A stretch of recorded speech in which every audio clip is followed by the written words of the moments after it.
वचन कहता है कि एस्तर ने कहा, जब राजा ने आज्ञा निकाल दी, किसी विरोधी ने कहा कि ऐसी ऐसी जाति है एक, ये ना तो लंगर खाती है ना प्रसाद खाती है और ना ही किसी और परमेश्वर को मानती है, इनको मार दो।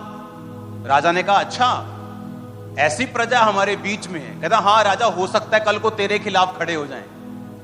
कहता ठीक है, तू क्या चाहता है? उसने कहा मैं चाहता हूं कि तू इन्हें मार दे। राजा ने अंगूठी दी और कहा जो तेरा दिल करता तू कर ले। एस्तर 3 उसकी 11 से 13 आयत में लिखा है, और राजा ने हमान से कहा वो चांदी तुझे दी गई है और लोग भी, तू जैसा चाहे वैसा व्यवहार उनसे कर। क्यों उसी पहले महीने के 13वें दिन को राजा के लेखक बुलाए गए। हमान की आज्ञा के अनुसार राजा ने सब अधिपतियों, प्रांतों के प्रधानों, देश देश के लोगों के हाकिमों के पास चिट्ठियां लिखी छाप लगाकर। क्या चिट्ठी थी? 13 आयत में लिखा, राज्य के सब प्रांतों में इस आशय की चिट्ठियां हरकारों के द्वारा भेजी गई कि एक ही दिन में अदार नामक 12वें महीने के 13वें दिन को क्या जवान, क्या बूढ़े, क्या स्त्री, क्या बालक, क्या यहूदी, क्या बालक, सब यहूदी मार डाले जाएं, नष्ट किए जाएं और उनका सत्यानाश किया जाए, उनकी धन संपत्ति लूट ली जाए। एस्तर 4 उसकी 1 आयत में लिखा है, जब मोर्दके ने जान लिया कि क्या क्या आज्ञा निकली है, तो वो वस्त्र फाड़ कर, टाट पहनकर, राख डालकर नगर के मध्य जाकर ऊंचे और दुख भरे स्वर से चिल्लाने लगा। तब मोर्दके ने एस्तर के पास कहला भेजा। ये एस्तर जो रानी थी, मोर्दके की एक तरह की बेटी थी, उसकी दूर की बहन जो उसने पाली थी, और वो रानी बन गई थी उसी की कृपा से, क्योंकि वो उसका मेंटर था।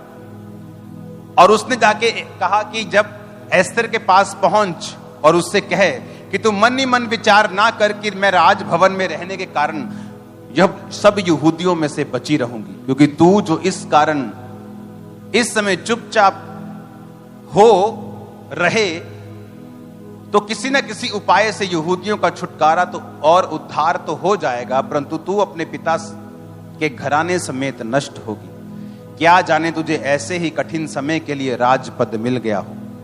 एस्तर ने मोर्दके के पास जाकर कहा, तू जाकर शूशन के सब यहूदियों को इकट्ठा कर, तुम सब मिलकर मेरे निमित्त उपवास करो और 3 दिन रात ना तो कुछ खाओ ना तो कुछ पियो। मैं भी अपनी सहेलियों सहित उसी रीति उपवास करूंगी और ऐसी ही दशा में नियम के विरुद्ध राजा के पास भीतर आऊंगी। यदि नष्ट हो गई तो हो गई। हालेलुया। एस्तर 5 उसकी 1 से 8। तीसरे दिन एस्तर अपने राजकीय वस्त्र पहनकर राजभवन के भीतर आंगन में जाकर राजभवन के सामने खड़ी हो गई, और राजा राजभवन में राजगद्दी पर भवन के द्वार के सामने विराजमान था। और रानी ने कहा राजा के पास जाके, तो रूल ये था कि जब एक राजा गद्दी पे बैठा है तो कोई भी उसकी आज्ञा के बिना पास नहीं आ सकता। अपॉइंटमेंट लो तो आ जाओ, ऐसा सिस्टम था। तो वचन कहता है कि वो बिना अपॉइंटमेंट उसके भवन के बाहर खड़ी होगी, उसके रूम के। ये मालूम था उसको कि राजा मेरे प्राण भी ले सकता है, पर वो रोजों में गई थी। कैसे गई थी? उपवास में गई थी। राजा ने कहा इसको अंदर आने दो, अंदर गई। उसने कहा राजा एक विनती करने आई हूं। क्या विनती करती है? कि तू मेरे पास खाने के लिए आएगा। उस दिन दूसरा रोजा था। राजा ने कहा ठीक है, मैं खाने के लिए आऊंगा। तब 6 आयत में लिखा, भोज के समय जब दाख मधु पिया जाता था, तब राजा ने एस्तर से कहा तेरा क्या निवेदन है वो पूरा किया जाएगा। तू क्या मांगती है? मांग, आधा राज्य तुझे दे दूंगा।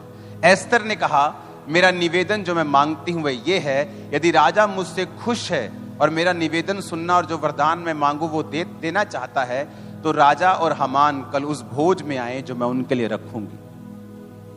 कहती अगर तुम मुझसे खुश है, मुझे आधा राज नहीं चाहिए, कल मेरे पास खाने के लिए फिर आना। क्या पी रहा था राजा? राजा मसीह में नहीं था, परमेश्वर का नहीं था, अन्य जाति राजा था। यह रानी मसीह में थी, और राजा के किसी खास बंदे ने कपट के साथ यह आज्ञा निकाल दी, क्योंकि वो यहूदियों से नफरत करता था, कि सारे यहूदी एक दिन में मार दिए जाएं। जब मोर्दके को बात मालूम हुई तो उसने रानी से कहा कि तू अंदर जो गई है ना, राजगद्दी के ऊपर बैठी है, शायद परमेश्वर ने तुझे भेजा है, अब आलसी मत होना।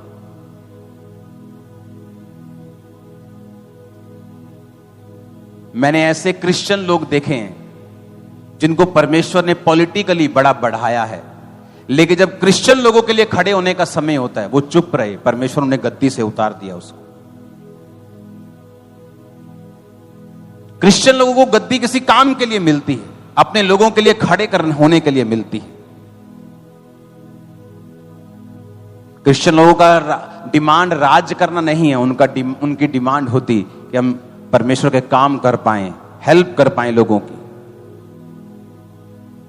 क्योंकि यीशु ने कहा हमारा राज यहां का नहीं। हालेलुया। वचन कहता है उसने शराब पी, लेकिन 6 बाब में लिखा उस रात राजा को नींद नहीं आई। कभी सुना है ऐसा कि फुल शराब पी है राजा ने और नींद नहीं आ रही?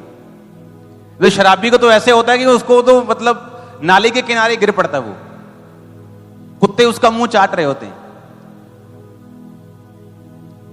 होता है कि नहीं, देखा है कि नहीं? उसको तो होश नहीं होती। अगर इतनी शराब नहीं पी, उसने ज्यादा पी ली फिर भी, तो सो तो वो जाता ही है, लेकिन बाइबल कहती राजा को उस रात नींद नहीं आई। रीजन क्या था? वो रोजे, वो प्रार्थना जो सारे यहूदी और एस्तर मिलके कर रहे थे।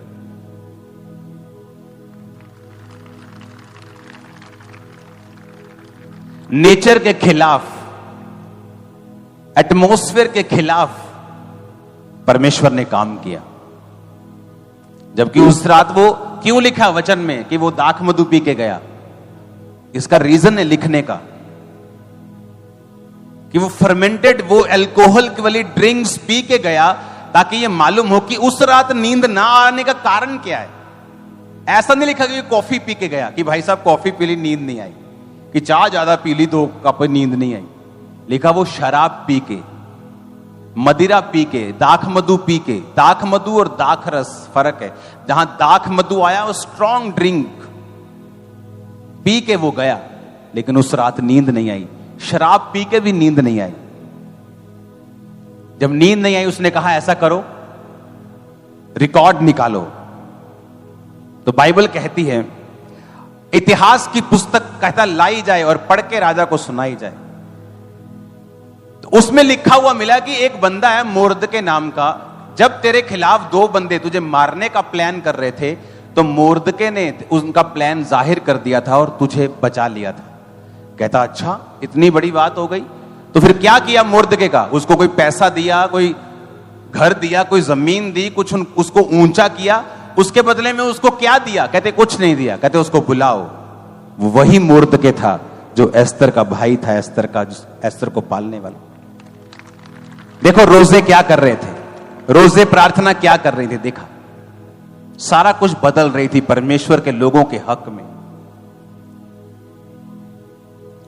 और उधर नमान जो दुश्मन था, एक फांसी का फंदा बनवा के लेके आया कि आखिरी दिन जो होगा ना भोज का, मैं राजा को बोलूंगा कि एक बंदा है मोर्दके, मेरे को पसंद नहीं, उसको मैं फांसी पे लटकाना चाहता हूं। रानी के कहने के अनुसार राजा फिर तीसरे दिन उसके पास गया और रानी ने कहा मैं एक आज्ञा तुझसे मांगती हूं कि मेरा प्राण और मेरे लोगों का प्राण बचा लिया जाए। यह तीसरा दिन था। रानी ने ना तो कुछ खाया था ना तो कुछ पिया था। राजा के दिल में उसके प्रति प्यार परमेश्वर भर रहा था। उसने कहा क्या चाहिए तेरे को? उसने कहा वो लोग जो मेरे हैं, मैं भी नाश हो जाऊंगी अगर उनका नाश हुआ। राजा को गुस्सा आ गया, किसने किया ये सारा कुछ? इसी दुष्ट हमान ने जो तेरे साथ बैठा खा रहा है। राजा जब क्रोध में ऐसे गया दूर, गुस्सा आ गया उसको, दूर चला गया। और पीछे जो हमान था उसने सोचा कि अब हुन पैर फाड़ लो रानी दे, हुन बचाते होना नहीं। जैसे वो रानी के पैर पकड़ने गया, जब राजा मुड़ा तो उसे ऐसा लगा कि वो रानी के ऊपर कोई गलत काम कर रहा है, गलत काम करने की आंख से गया। उसको और गुस्सा आया। कहता बाहर जो ये फांसी का फंदा लेके आया है ना, मोर्दके के लिए उस फांसी के फंदे पे इसी को लटका दो। और हुआ क्या, सारे राज में चिट्ठियां फैला दी गई कि कोई यहूदी उस दिन मारा नहीं जाएगा। और जितने प्लान कर रहे थे कि इस दिन इनको मार देंगे, मोहल्ले में कुछ गुंडे लोग होते हैं ना, मालूम होता है कि ये गुंडा बिरादरी, गुंडा लोग हैं, ये गुंडे हैं सभी, कि ये सब प्लान कर रहे हैं।